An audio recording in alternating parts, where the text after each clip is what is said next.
अस्सलामुअलैकुम वरहमतुल्लाहि वबरकातुहू। आज मैं जिस वाक़े पे आपसे बात करना चाहती हूँ वो है हज़रत मूसा अलैहिस्सलाम का वाक़या। कि एक बार ऐसा हुआ कि हज़रत मूसा अलैहिस्सलाम अल्लाह ताला से कलाम करने कोहे तूर पे जा रहे थे कि रास्ते में उनकी मुलाकात हो गई एक फ़कीर से। और उसकी हालात ये थे कि उसके पास रहने के लिए कोई जगह नहीं थी, उसके पास पहनने के लिए कपड़ा नहीं था, उसके पास खाने के लिए खाना नहीं था।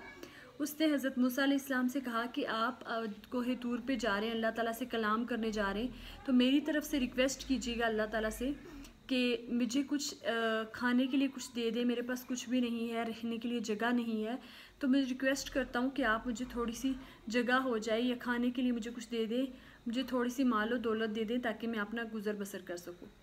तो हज़रत मूसा अलैहिस्सलाम ने उसकी रिक्वेस्ट सुन ली और बोला कि ठीक है, जब मैं जाऊँगा तो मैं अल्लाह ताला को बताऊँगा।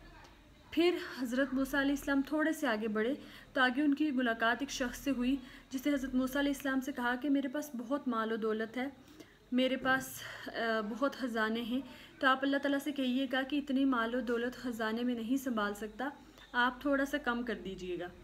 हज़रत मूसा अलैहिस्सलाम ने उसकी रिक्वेस्ट भी सुनी और चले गए।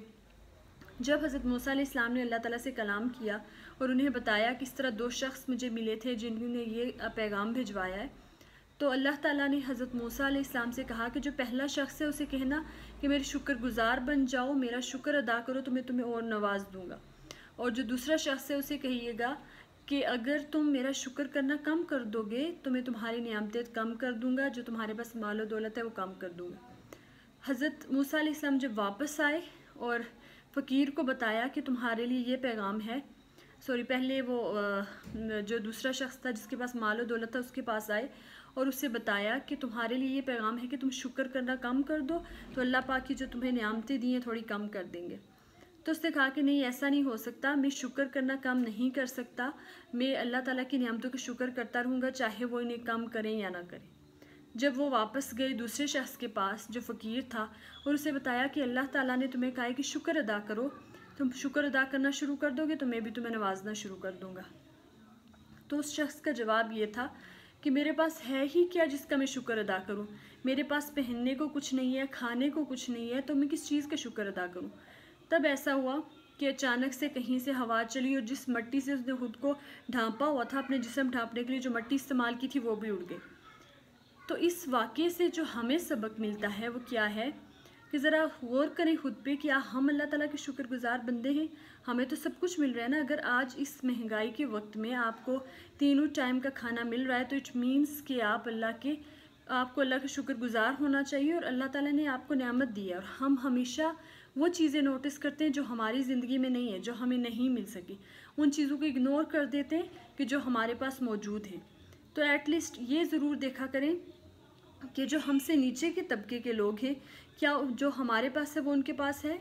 हमेशा हमारी ये कोशिश होती है कि हम आगे वालों को देखें, हम जज करें कि उसके पास तो देखो ये है और मेरे पास नहीं है, उसके पास ये फैसिलिटी है मेरे पास नहीं है। उससे फिर हम अल्लाह ताला की नाशुक्री करना शुरू हो जाते हैं। अगर हम अपने से नीचे वालों को देखना शुरू कर देंगे तो उससे हमें ये फ़ायदा होगा कि हमें फ़ील होगा कि वाकई हमारे पास तो ये भी है, इनके पास ये चीज़ भी नहीं है।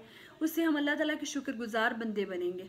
तो आइंदा के बाद हमने क्या कोशिश करनी है कि अगर किसी के भी घर के हालात ख़राब हैं या नहीं हैं, हर हाल में अल्लाह का शुक्र अदा करें। अगर वो फ़कीर अल्लाह का शुक्र अदा करना शुरू हो जाता तो अल्लाह पाक उसे भी नवाज देते। तो इस जो पूरे वाक़े से जो मेन पॉइंट हमारे पास आता है वो ये कि अल्लाह पाक अपने शुक्रगुजार बंदों का साथ नहीं छोड़ते, उन्हें नवाज देते हैं, चाहे लेट ही सही।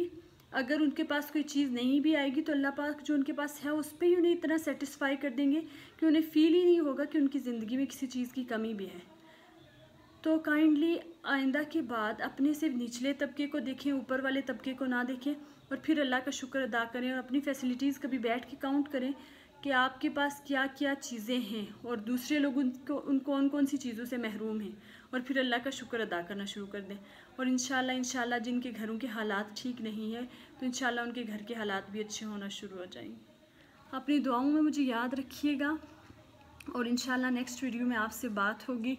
तब तक के लिए अपना बहुत ख्याल रखें। अल्लाह हाफिज़।